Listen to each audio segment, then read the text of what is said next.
আর কিছুক্ষণ আগে আসলে আব্বার সাথে দেখা হতো। মামা কখন আসবে? সেটা তো আব্বা বলে যায়নি, তাও আস্তে আস্তে সন্ধ্যা লাগবে। মামার সাথে কিছু গুরুত্বপূর্ণ কথা ছিল, মামা আসলে তুই একটু আমাকে ফোন করে জানাস। আচ্ছা ঠিক আছে, আব্বা আসলে আমি ফোন করে জানাবনি। বাসায় চলো। না এখন আর না যাই, আমার আর একটা জায়গায় যাওয়া লাগবে। মামা আসলে তুই দয়া করে ফোন করে জানাস। আচ্ছা ঠিক আছে, আমি ফোন করে জেনে দেবনি। আচ্ছা থাক, আমি তাহলে গেলাম।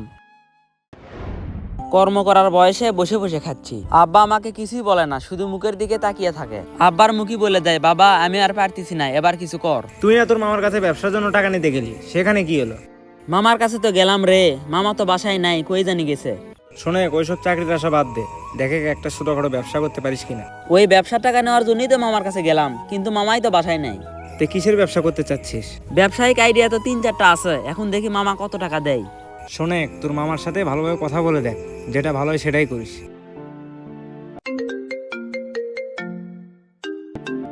হ্যাঁ বল। আব্বা তো এখনই বাসায় আসলো, তুমি এখনই চলে আসো, আব্বা আবার চলে যাবে। আচ্ছা আমি আসতেছি।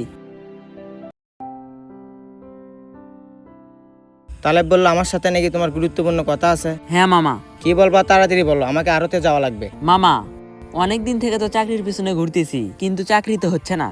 তে মা বললো ব্যবসা বাণিজ্য কর। আমি বললাম মা টাকা কই পাবো? মা বললো তোর মামার কাছ থেকে টাকা নিয়ে ব্যবসা শুরু কর, ব্যবসায় উন্নতি করলে তোর মামার টাকা তুই ফিরিয়ে দেস। তুই কোন আক্কেলে আমার কাছ থেকে টাকা চাস? তোর মা তো তোর মায়ের সম্পত্তির ভাগ ঠিকই নিয়ে গেছে, এখন আমার কাছে টাকা নিতে আসছিস না? আজকের পর থেকে তোকে আর তোর মাকে যেন আমার বাড়িতে না দেখি। নিজের সম্পত্তির ভাগ ঠিকই নিয়ে গেছে, আবার ছেলেকে বলে দিছে তোর মামার থেকে ব্যবসার জন্য টাকা নেয়। টাকা তো সস্তা না, তুই আমার মুখের সামনে থেকে যা। আব্বা তুমি কাজটা ঠিক করলা।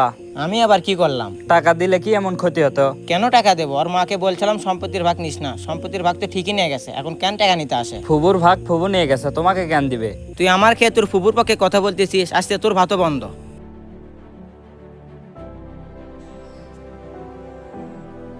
আমার আপন মামা যে আমার সাথে এরকম করবে আমি ভাবতেও পারিনি। তোর মামা কি বলছে?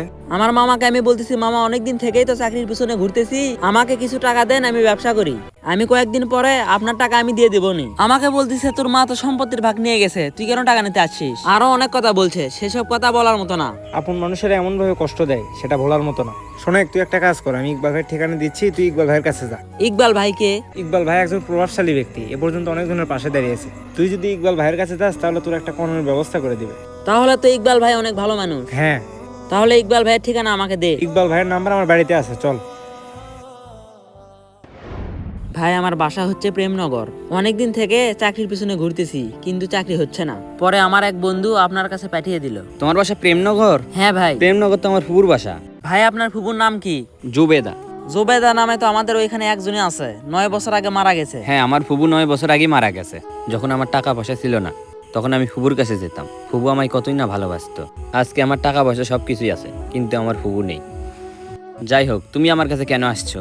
ভাই আপনি তো ব্যবসা বাণিজ্য অনেক কিছু করেন, আমার যদি একটা কর্মের ব্যবস্থা করে দিতেন ভালো হতো। তোমার পড়াশোনা কত দূর? ভাই পড়াশোনা প্রায় শেষের দিকে, কিন্তু আব্বার মুখের দিকে আমি তাকাতে পারি না।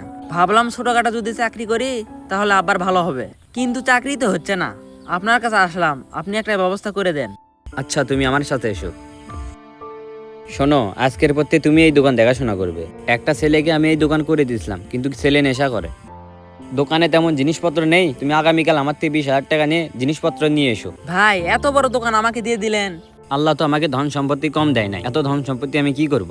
ভাই আপনার মতো মানুষ বাংলাদেশে কমই দেখা যায়। আমার একটাই চাওয়া, আমি তোমাকে এই দোকান দিয়ে দিচ্ছি, পরবর্তীতে আমাকে কোনো টাকা দিতে হবে না। কিন্তু তোমার কাছে যদি কোনো গরিব মানুষ সাহায্য চাইতে আসে, তাহলে তুমি তাকে অবশ্যই সাহায্য করবে। ভাই অবশ্যই আমি আপনার কথা রাখবো। আজকে আমি বিপদে পড়ছি, আপনি আমার পাশে দাঁড়াইছেন, অন্যজন যদি বিপদে পড়ে না, আমিও তার পাশে দাঁড়াবো। তোমার কথা আমার ভালো লাগছে, সবসময় সত্যের পথে থাকবে, ভালোভাবে দোকান করো। যাক, আমার একটা কর্মের ব্যবস্থা হয়ে গেল। ভাইটির মন মানসিকতা অনেক বড়, আমাকে এত বড় দোকান দিয়ে দিল। মহান আল্লাহ তাআলা আমাকে যদি কোনোদিন বড় করে, আমিও অসহায় মানুষদের সাহায্য করব। একটা সময় আমার কাছে ধন সম্পত্তি অনেক ছিল, এখন কিছুই নেই। ভাই টেনশন করেন না, আল্লাহ হয়তো আপনার পরীক্ষা নিচ্ছে। আমার বউ হচ্ছে অনেক সুন্দর, যাতে কারো কাছে না চলে যায়, এই জন্য সব সম্পত্তি লিখে দিলাম। এখন দেখি সম্পত্তি পায়া অন্যজনের সাথে চলে গেছে। আপনার বইয়ের কাছে সম্পত্তি দিয়ে আপনি বোকামি করছেন, আর যদি আপনার কাছে সম্পত্তি থাকতো তাহলে আজ এরকম হতো না। এক সপ্তাহ থেকে বুকে ব্যথা, ডাক্তারের কাছে যে যাবো সেই টাকাও নেই। ভাই আজ পর্যন্ত আপনি অনেকের বিপদে পাশে দাঁড়িয়েছেন, আজ আপনার বিপদ, ওরা কি আপনার পাশে দাঁড়াবে না? জুবাইর নামের ছেলেকে আপনি ছোট ব্যবসা ধরিয়ে দিছিলেন, আজকে সে অনেক বড় ব্যবসায়ী, আপনি ওর কাছে যান। আমার বিপদে কি ওরা পাশে দাঁড়াবে? দাঁড়াবে না কেন? ওদের বিপদে আপনি পাশে দাঁড়িয়েছেন, আজকে আপনার বিপদ, অবশ্যই পাশে দাঁড়াবে। আপনি কি জুবাইরের কাছে গেছিলেন? না, যাইনি। আপনি একটা কাজ করেন, জুবাইরের কাছে যান, গিয়ে সবকিছু খুলে বলেন। গেলে কি আমার কোনো উপকার হবে? উপকার তো হতেও পারে। আচ্ছা তাহলে যাই, থাকেন। ভাই একে কাজ থেকে বের করে দেন, এর কাজে কোনো মনোযোগ নাই, শুধু বিবাহিত মেয়েদের সাথে কথা বলে।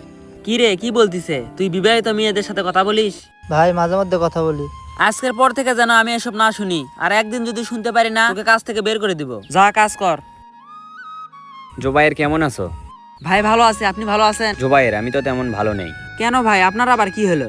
তুমি তো জানো বউকে আমি সবকিছু লিখে দিয়ে নিঃস্ব হয়ে গেছি, এখন যে ডাক্তারের কাছে যাব সেই টাকা আমার নেই। তে ভাই আমার কাছে কেন আসছেন? দিন দিন বুকের ব্যথা বাড়তিছে, তুমি যদি কিছু টাকা দাও তাহলে ডাক্তারের কাছে যেতাম। ভাই আপনাকে টাকা দিতে আমার মনে তো চাচ্ছে, কিন্তু আমার ব্যবসার অবস্থা ভালো না।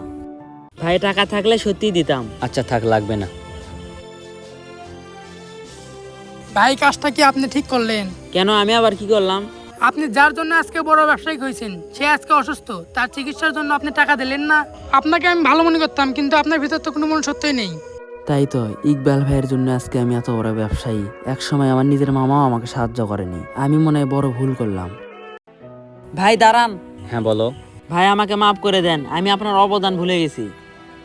ভাই আপনার জন্য আমি আজকে বড় ব্যবসায়ী হয়েছি, আর আপনি আজকে অসুস্থ, আমি টাকা না দেওয়ার বাহানা করতেছি। ভাই আপনি আমাকে মাফ করে দেন ভাই, আমার ভুল হয়ে গেছে। মাপ চাওয়া লাগবে না, তুমি যে তোমার ভুল বুঝতে পারছো এটাই অনেক। ভাই আজকে থেকে আপনি আমার কাছে থাকবেন, আপনার চিকিৎসা যা টাকা লাগে সব আমি দিব, চলেন। ধন সম্পত্তি পেয়ে মনুষ্যত্ব হারিয়ে ফেলবেন না, এমনকি মহান আল্লাহ তাআলা হয়তো আপনাকে ধন সম্পত্তি দিয়ে পরীক্ষা করতেছে। আপনি সময়ের বন্ধু অনেক পাবেন, কিন্তু অসময়ের বন্ধুকে কখনো ভুলে যাবেন না। ভিডিওটি কেমন হয়েছে অবশ্যই কমেন্ট বক্সে আপনার মন্তব্যটি জানিয়ে যাবেন।